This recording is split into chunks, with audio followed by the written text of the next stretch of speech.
वो जो है मातृजीव से अलग होता है। इसका मतलब है कि इष्ट के कोशिका में कोशिका भित्ति होता है। अच्छा बता, तो कोशिका भित्ति जो है पादप कोशिका का लक्षण है कि जंतु कोशिका का? पादप कोशिका का। और यहाँ पर कोशिका भित्ति का निर्माण हो रहा है, इसलिए वो क्या होगा? पादप होगा, पौधा होगा। और ऐसा पौधा यह है जिसमें पुष्प नहीं पाया जाता, अर्थात पुष्प विहीन होता है। जड़ तना पत्ती जो है वो अलग अलग विभेदित नहीं होता है। और जानिए ये किस जीव के अंतर्गत आता है? तो कहिएगा यह जो है कवक में आता है। किसमें आता है? कवक में आता है। कोई दिक्कत? चूंकि पूरे जीव जगत को जो है 5 जो है बड़ा किंगडम में बांटा गया है, जिसको हम बता रहे हैं Monera, protista, Plantae, fungi. Fungi को कहते हैं कवक। इसके बाद एनिमेलिया। तो फंजाई जो जगत है जीव का, उसी में कौन आता है? आपको इष्ट आता है। तो अगर आपसे इष्ट के बारे में पूछे कि पौधा है कि जंतु है, क्या कहिएगा? पौधा में आने वाला है। किस जगत में? कहिएगा फंगस है, कवक में आता है। यह इष्ट जो है एक प्रकार का कवक है जो पुष्प विहीन होता है, जड़ तना पत्ती में विभेदित नहीं रहता है। और पूछा जाएगा ये इष्ट पाया कहाँ जाता है? इष्ट जो है पाया कहाँ जाता है? कहिएगा शर्करा युक्त कार्बनिक पदार्थ में ये प्रायः पाया जाता है। कहाँ पाया जाता है? शर्करा युक्त कार्बनिक पदार्थ में यह पाया जाता है। तो इतना इष्ट के बारे में आप लोग समझे और ये जानना भी जरूरी है। इष्ट में मुकुलन याद कर लिए, पढ़ लिए। इष्ट है क्या पूछे, बतेबे नहीं किए। ये फॉल्ट इन एजुकेशन है, शिक्षा में दोष हुआ ना। तो आप लोग को पूछा जाएगा कि ये इष्ट क्या है, कहिएगा कवक है। ठीक है।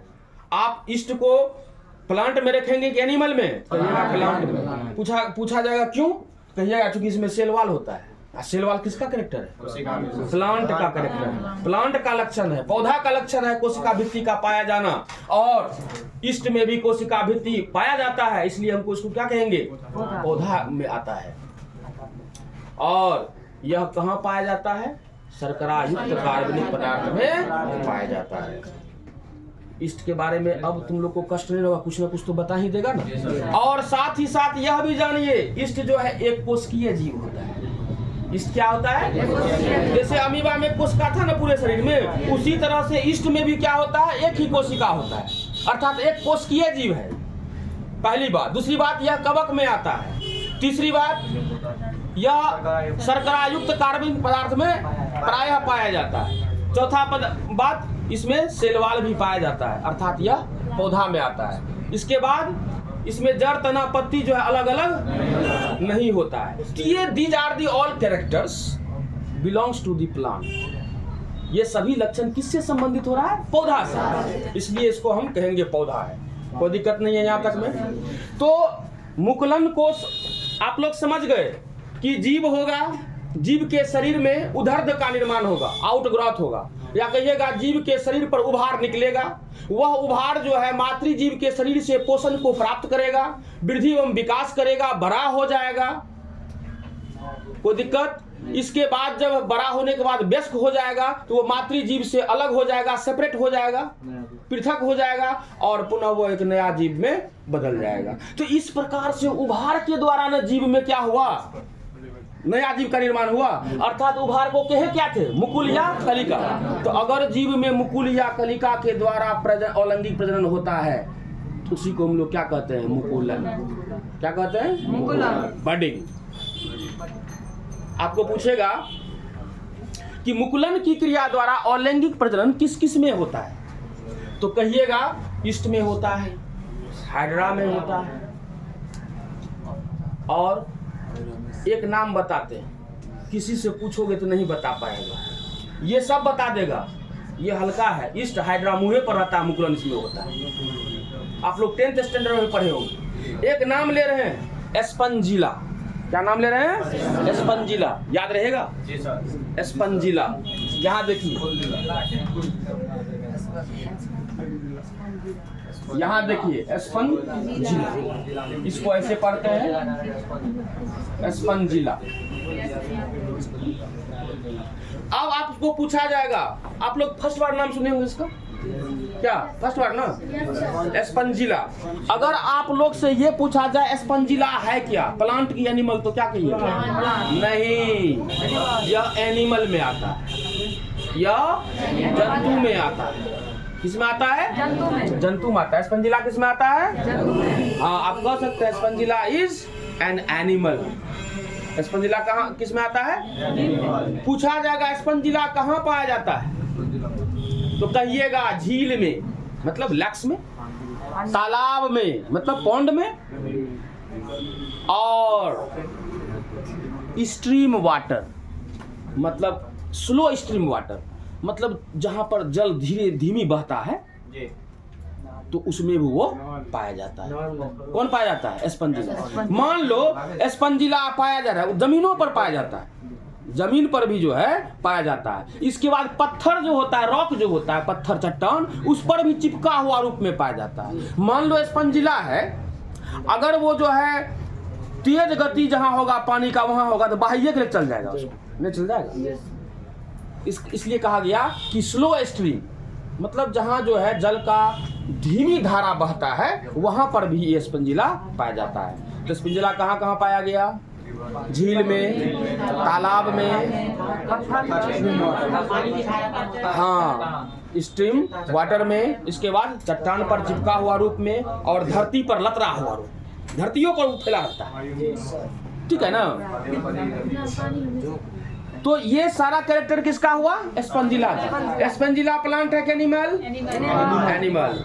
ईस्ट प्लांट है कि एनिमल? कहीं दिक्कत है यहाँ तक में? अब आप लोग जो है, हमको लगता है अब जैसे एनिमल है, हाइड्रा भी एनिमल है। इधर तो आप लोग में ये सिलेबस हाइड्रा हटा दिया है। हम लोग जिस समय जो है 98 में पढ़ते थे, तो उस समय जो है हाइड्रा इम्पोर्टेंट था, और हम लोग को ज्यादातर जो है बॉडी वॉल ऑफ हाइड्रा एकदम इम्पोर्टेंट था, तो हम लोग को सिलेबस में था, लेकिन आप लोग के सिलेबस से हटा दिया गया है। अब मुकुलन की बात आ रही है, तो मुकुलन के द्वारा हाइड्रा में जो है अलैंगिक प्रजनन होता है, इसलिए उसका नाम लेना पड़ रहा है। बाद में कि आप लोग को हाइड्रा नहीं पढ़ना, क्या पढ़ना है? मुकुलन। तो सबसे पहले हम लोग क्या चाहेंगे कि मुकुलन को परिभाषित कर लें। मुकुलन समझ गए ना क्या होता है? अब हम परिभाषा लिखा रहे हैं, देखिए एकदम आराम से आपको समझ में आएगा। तो परिभाषा में लिखिए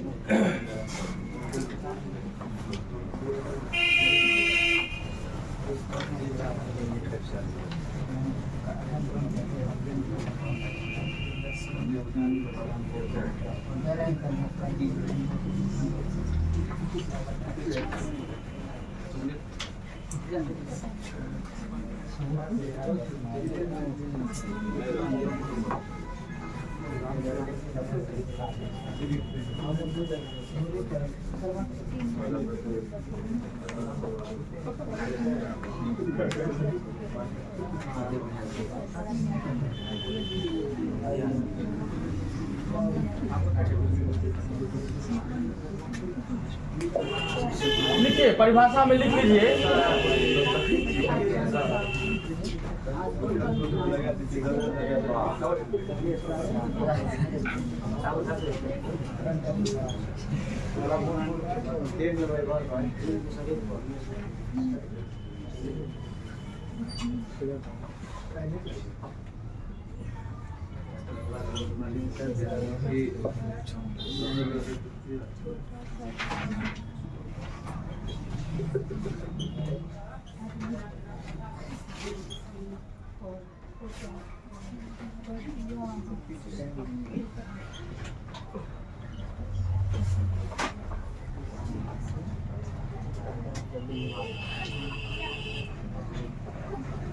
आउटग्रोथ भी लिख लीजिए, समझ में आएगा।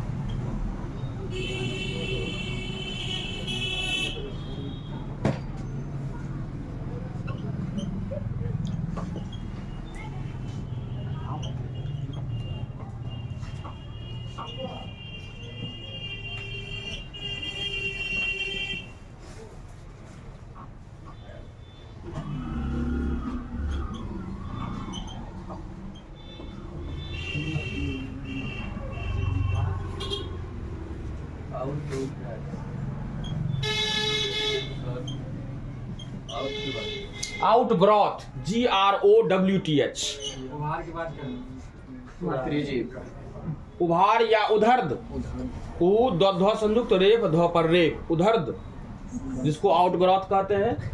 जीव के शरीर पर छोटा सा उभार या उधर्द बनता है। यह छोटा उभार मातृजीव से अपना पोषण प्राप्त कर धीरे धीरे बड़ा हो जाता है।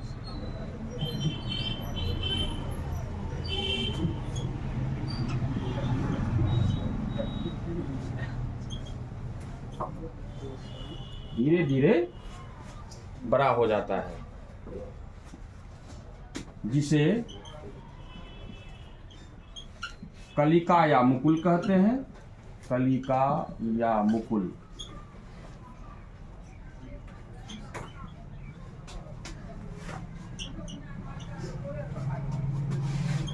मुकुल कहते हैं। एवं इस मुकुल के द्वारा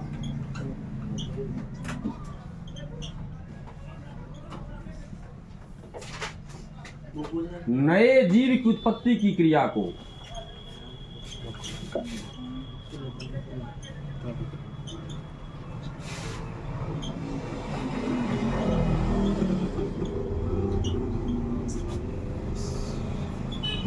मुकुलन कहते हैं।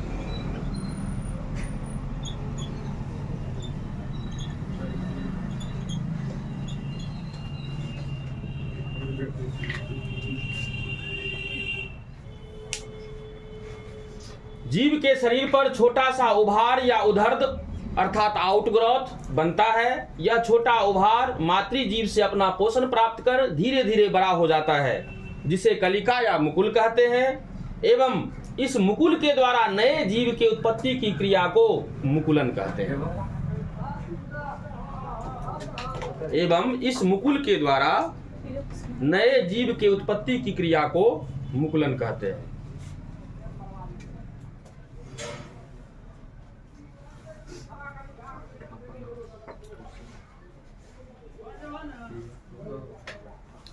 अब देखिए, मुकुलन भी जो है दो प्रकार का होता है।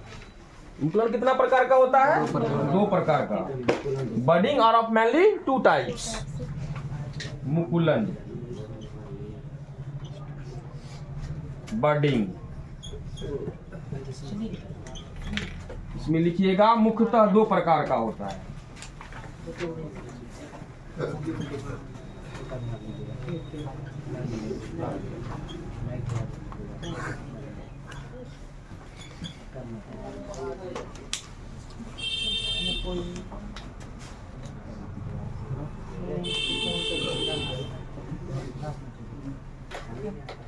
कितना प्रकार का होता है?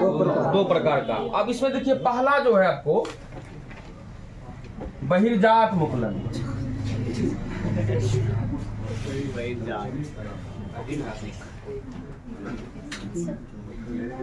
बहिर्जात मुकुलन को अंग्रेजी में कहते हैं एक्स्ट्रोजेनस बडिंग।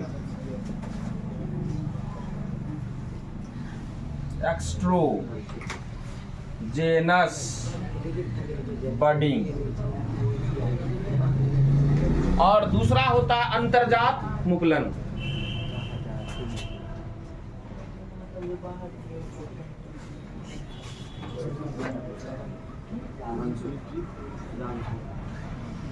इसको कहते हैं इंडोजेनस।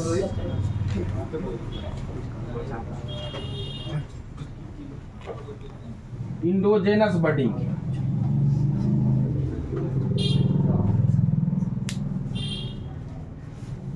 तो अभी जो आप लोग देखे कि हाइड्रा में ईस्ट में मुकुलन जो हुआ था, दरअसल में वो बहिर्जात मुकुलन है। क्योंकि वो जीव शरीर के बाहर जो है ना उभार का निर्माण होता है, इसलिए उसको बहिर्जात मुकुलन अर्थात एक्स्ट्रोजेनस बडिंग कहा जाता है।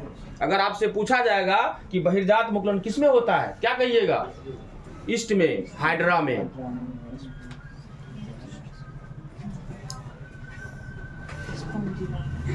और